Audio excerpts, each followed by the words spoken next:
Top News One hari ini akan menghadirkan sejumlah informasi, di antaranya Partai Demokrasi Indonesia Perjuangan secara resmi memilih menantu Presiden Joko Widodo, Bobi Nasution, sebagai calon wali kota Medan. Peluang Prabowo Subianto jadi Capres 2024 dinilai berat.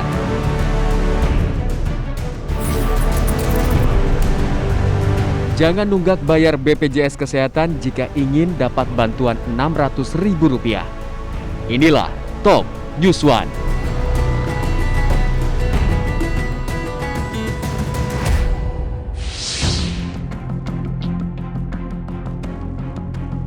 Ketua Umum Persaudaraan Alumni 212 Slamet Ma'arif menyatakan urusan pihaknya sudah selesai dengan Prabowo Subianto yang terpilih kembali sebagai Ketua Umum Partai Gerindra periode 2020-2025. Pihaknya menambahkan bahwa Persaudaraan Alumni 212 tak akan menjagokan Prabowo lagi untuk Pilpres 2024. Menurut Slamet Ma'arif, pesta demokrasi 5 tahunan itu juga masih jauh. Dan Slamet juga menambahkan bahwa sudah saatnya untuk memberi kesempatan kepada anak muda untuk memimpin bangsa ini. Meskipun demikian, Slamet Ma'arif berharap Prabowo Subianto agar selalu mendahulukan kepentingan negara dan bangsa ketimbang kepentingan partainya usai terpilih kembali menjadi Ketua Umum Partai Gerindra. Menjawab pertanyaan TV One, apakah Prabowo baik-baik saja tanpa dukungan alumni 212? Politisi Partai Gerindra Andre Rosiade menjawab, hubungan Prabowo dengan kalangan ulama tetap utuh dan baik. Jadi Bang Andre, Gerindra merasa aman ya, walaupun tidak ada dukungan dari PA212? Nah, jangan bicara seperti itu, Putri. Kita punya hubungan yang baik dengan teman-teman PA212. Kita punya hubungan yang baik dengan ulama. Saya juga masih berapa kali ketemu dengan Ustadz Slamet Ma'arif dalam berbagai kesempatan.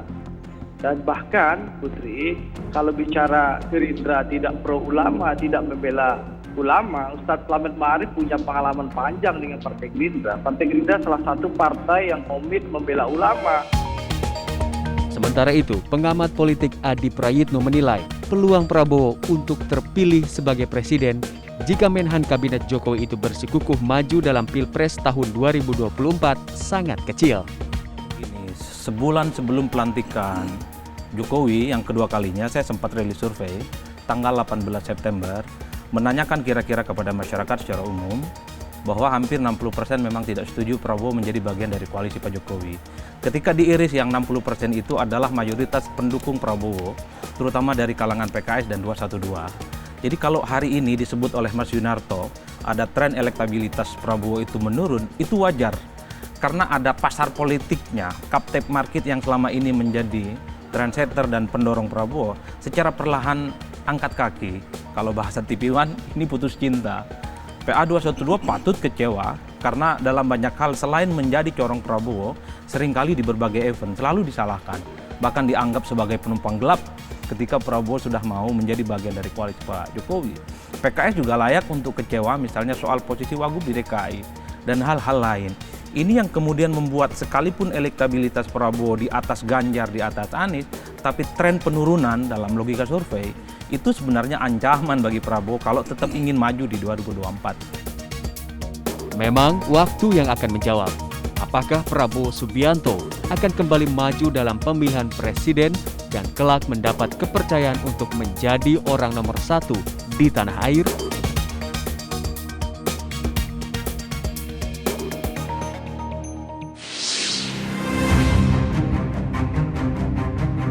Bintang tanda jasa yang diberikan Presiden Joko Widodo kepada sejumlah tokoh menuai polemik. Beberapa tokoh yang mendapatkan penghargaan tersebut diantaranya politisi Fahri Hamzah dan Fadlizon. Informasi ini diketahui dari cuitan Menko Polhukam Mahfud MD di Twitter. Kabar rencana pemberian tanda jasa untuk mantan pimpinan DPR Fahri Hamzah dan Fadlizon itu pun mengejutkan publik. Pemberian tanda jasa tersebut dalam rangka HUT ke-75 RI yang rutin diberikan setiap tahun.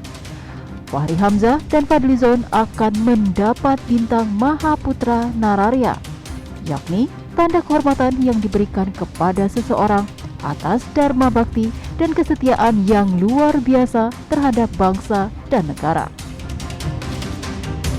Pengamat politik Adi Prayitno mempertanyakan dasar pemerintah memberikan tanda jasa kehormatan kepada Fahri Hamzah dan Fadlizon. Selain itu, pengumuman pemberian melalui akun Twitter dianggap janggal. Bapak Mahfud MD justru ngomong ini di media sosial. Sementara Mahfud ini adalah pejabat negara yang kalau belum pasti kebenarannya itu tidak boleh disampaikan kepada publik. Efeknya apa? Kegaduhan terjadi di mana-mana. Banyak orang protes, banyak orang mempertanyakan soal apa kapasitas, kompetensi, dan sesuatu yang luar biasa yang sudah dilakukan oleh Fahri Hamzah dan Fadlizon. Dua hal inilah kemudian menjadi narasi wacana yang cukup liar yang belakangan berkembang terkait soal rencana pemberian tanda penghormatan kepada Fahri Hamzah dan Fadlizon. Selain kepada kedua politisi ini, pemerintah disebut juga akan memberikan bintang tanda jasa kepada 22 tenaga medis yang gugur dalam memerangi COVID-19 pada tanggal 13 Agustus mendatang.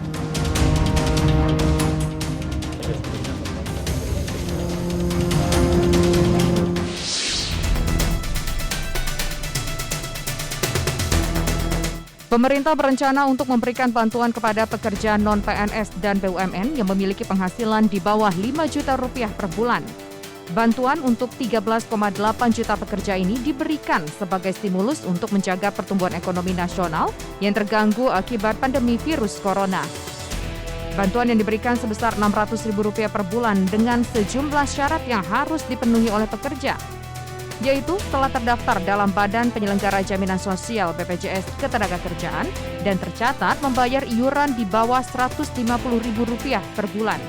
Namun, yang harus diperhatikan dan dipastikan oleh para pekerja adalah pihak perusahaan tidak menunggak pembayaran iuran.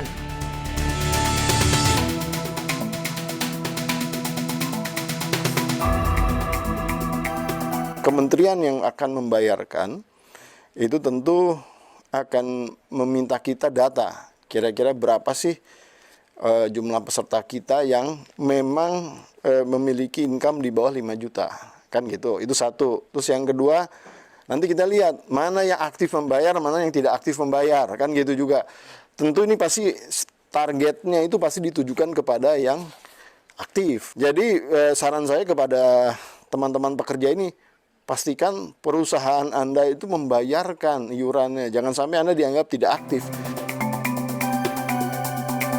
Bantuan dari pemerintah akan langsung ditransfer ke rekening masing-masing karyawan sehingga diharapkan tidak akan terjadi penyalahgunaan.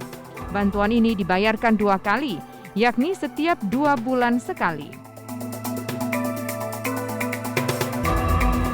Pembayaran setelah proses validasi data, maka uang itu akan langsung ditransfer ke rekening peserta atau penerima program. Tidak melalui siapa-siapa nih, langsung transfer ke rekening calon penerima program. Setiap bulan atau ada term waktu tertentu, Bu? Diberikan 2 bulan sekali. Okay. Jadi 2 bulan sekali sebesar 1.200.000 untuk 2 bulan pertama, 2 bulan kedua 1.200.000 berikutnya. Sementara bagi pekerja informal dan korban pemutusan hubungan kerja atau PHK tetap mendapatkan bantuan sosial.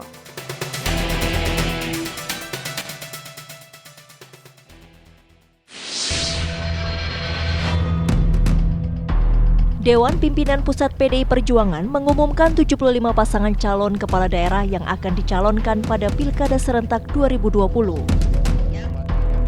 Pengumuman daerah tahap ketiga yang digelar secara virtual dipimpin Ketua Umum PDIP Megawati Soekarno Putri bersama Sekretaris Jenderal Hasto Kristianto. Mereka yang telah saya calonkan tidaklah berdiri mewakili orang per orang. Mereka tidak mewakili kepentingan individu atau golongan. Mereka semua adalah calon-calon pemimpin yang telah dipilih oleh partai, bukan oleh saya. Oleh partai. pertanggungjawabannya adalah di Kongres Partai. Mereka semua adalah petugas partai yang harus memahami bahwa berpolitik itu memikul tanggung jawab besar bagi keselamatan, keutuhan, dan masa depan bangsa dan negara. Dari sejumlah nama yang dibacakan, terdapat pasangan Bobi Nasution yang akan maju di Pilwakot Medan. Bobi akan didampingi Aulia Rahman, politisi Partai Gerindra sebagai calon wakil wali kota Medan. Sebagai calon wali kota Medan, Bobi Nasution menyatakan bahwa dirinya mengikuti semua tahapan seleksi di tingkat partai tanpa keistimewaan sebagai keluarga Presiden Jokowi. Jadi kalau dinasti, saya rasa kami sebagai warga negara Indonesia juga berhak ikut, karena kami juga memiliki hak pilih dan hak dipilih.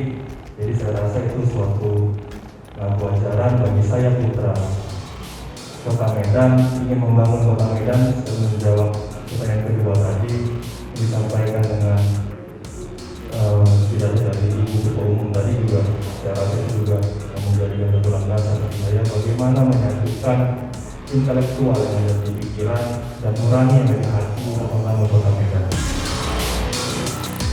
Sementara itu untuk daerah di Jawa Timur, PDIP mengumumkan rekomendasi 5 calon pasangan. Target PDIP di Pilkada serentak di Jatim nanti harus memenangkan 13 daerah. Sedangkan untuk kota Surabaya belum ada calon kepala daerah yang direkomendasikan. Kota Surabaya hari ini belum juga. Ya nanti tanggal 19. Tanggal 19 ya, insya Allah pada putaran terakhir. Ya kalau ditanya kenapa kok di rumah, itu kan kewenangannya di BUPI. Sudah ada kader ya?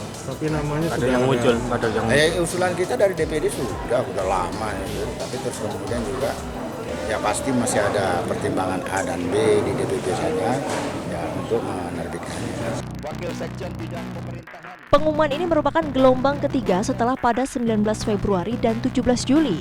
Salah satunya adalah calon wali kota Solo Gibran Rakabuming yang merupakan putra Presiden Joko Widodo. Pilkada 2020 sendiri digelar di 270 daerah yang terdiri dari 9 provinsi, 224 kabupaten, dan 37 kota.